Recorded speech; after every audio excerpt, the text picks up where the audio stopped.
off. Why do you have photosensitive? Oh, I don't care.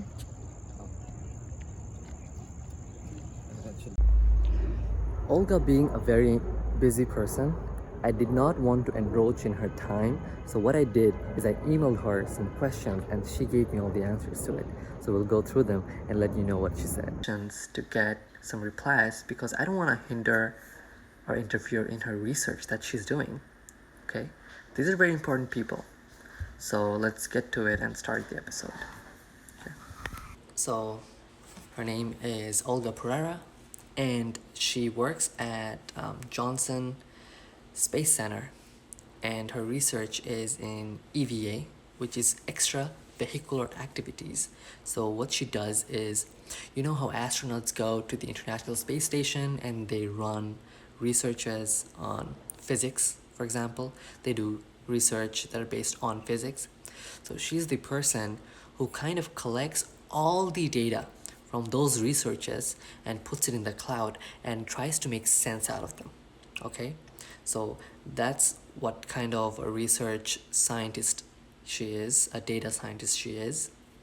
And her position in NASA is a senior engineer, and she has been working for around 6-7 years, if I'm not mistaken.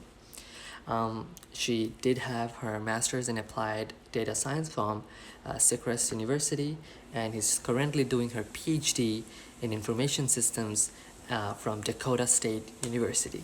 Okay, her research specifically is called transfer learning in space exploration. Okay, and she's definitely a recipient of a lot of multiple awards for her research that she's doing for the space industry. Okay.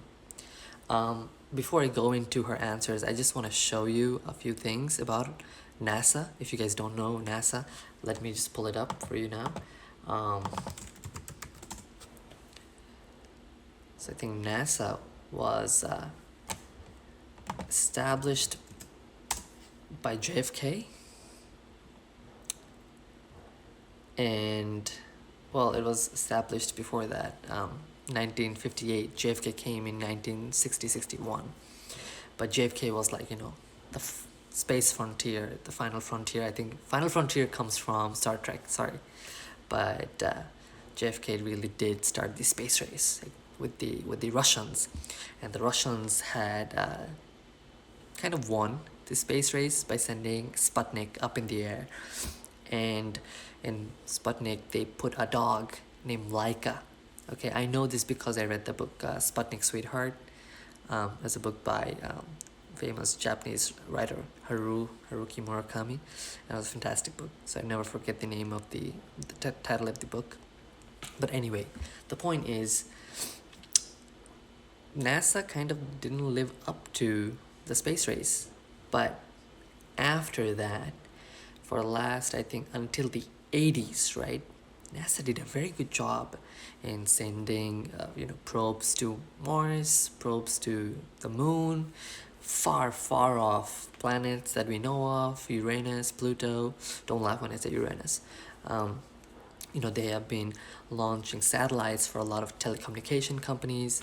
NASA stands for National Aeronautics and Space Administration, and it is part of the US government right now. It is a bit underfunded, and it shouldn't be. I think that's where the billionaires kind of like came in from the private industry, and now they're trying to launch their own spaceship. It's already happened by the point this episode gets out, and they're trying to do some sort of collaboration with NASA, but we'll see through my questions that what do people in NASA really think about what's going on. Okay, so let's go to the questions right now. Okay, so she had a very interesting take on things. Is NASA as cool as we make it out to be? So this is her reply, right? NASA is a cool place to be, and I really enjoy working in a spacesuit division. That's pretty cool. You get to be around smart people, engineers who make space travel possible. And we go into new age of space travel with all the upcoming moon and Mars exploration missions. It becomes increasingly important to have the best team possible working together to be successful. successfully accomplish those missions. Okay. Number 2, I asked her, what do you think of those recent space launches by billionaires? Okay. Good question. I believe that space travel belongs to everyone who eventually becomes a normal reality for every human on this planet. Just like centuries back, people did not have technology, for example, airplanes, to travel across the planet. It took months to cross the oceans. I believe that we are at our first steps in discovering our space travel capabilities, and eventually it will become accessible to everyone. Number 3, you have won ML, machine learning, hackathon. Can you explain it to young folks what is a hackathon, please? Hackathons are basically events organized by organizations to find uncommon solutions, ideas, or develop a product prototype to some challenging problems. One of the reasons why hackathons are a great way of finding working solutions is that it attracts people passionate about solving these problems. Another factor for hackathons' popularity is learning to work in teams. Teamwork is extremely important when it comes to finding solutions and succeeding in your common goals. First is in physics-based transfer learning. How would you explain what you do to a 5-year-old? We interact with technology on a daily basis, for example, Alexa or Siri, and it has become a daily part of our lives. But what is behind the technology? It is a smart program or algorithm developed by people. Transfer learning, as a part of an intelligent system, helps us to create such things like Siri and Alexa. So question number 5, advice to the youth on finding their true version of themselves. Find your passion, find your interest, learn more things around you. Do not take everything as the complete truth and think outside the box. Learn to work with other people. This is very important. If you don't know how to work with other people, life is difficult in general. And the only way, this is me saying, the only way you can work with other people is if you have respect for the other person you're working with or people you're working with. You have to have respect. That's number 1. Skills are second. Skills can be taught to you if you're coachable, if you're willing to learn. If you're a friend, you can learn from a friend. If you are respectable to a person, you can learn from an instructor. But you gotta have respect first. That's numero uno, alright? Okay. Number 6, question number 6. How do you see the future? Predict your own planet Earth. I always ask these questions to my guests. I love it.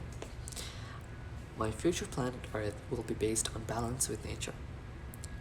As technology grows, we can't forget our connection to the planet itself, meaning that we have to take care of our own environment, animals, birds, on the same level as people take care of themselves.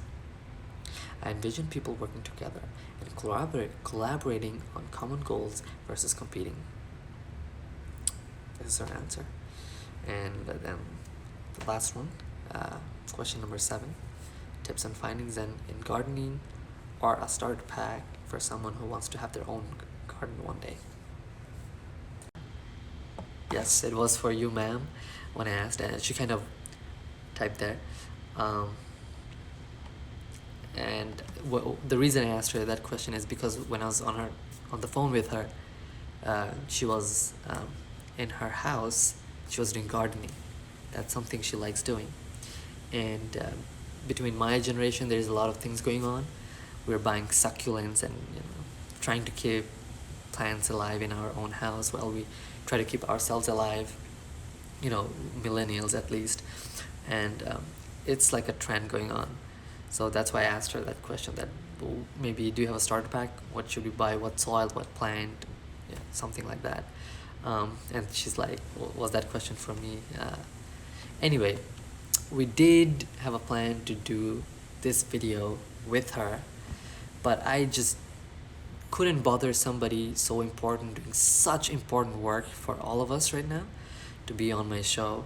Maybe next time in the next season, but I'm so glad that somebody on her level did this for me. I really appreciate her coming to this show and being part of it and answering all my questions. I hope people who watch this show learn something. Okay, this is a real live scientist, accomplished scientist from NASA, and she's telling you things that you may have thought about but weren't quite sure what NASA is up to. So she's giving you a glimpse, and also how to find your true self. She has also given you a few advices on that. Think about it, maybe reach her out. I'll try to send her a link below, and if you have anything to say to me, let me know in the comment section or reach me out. Thank you so much, and have a great day.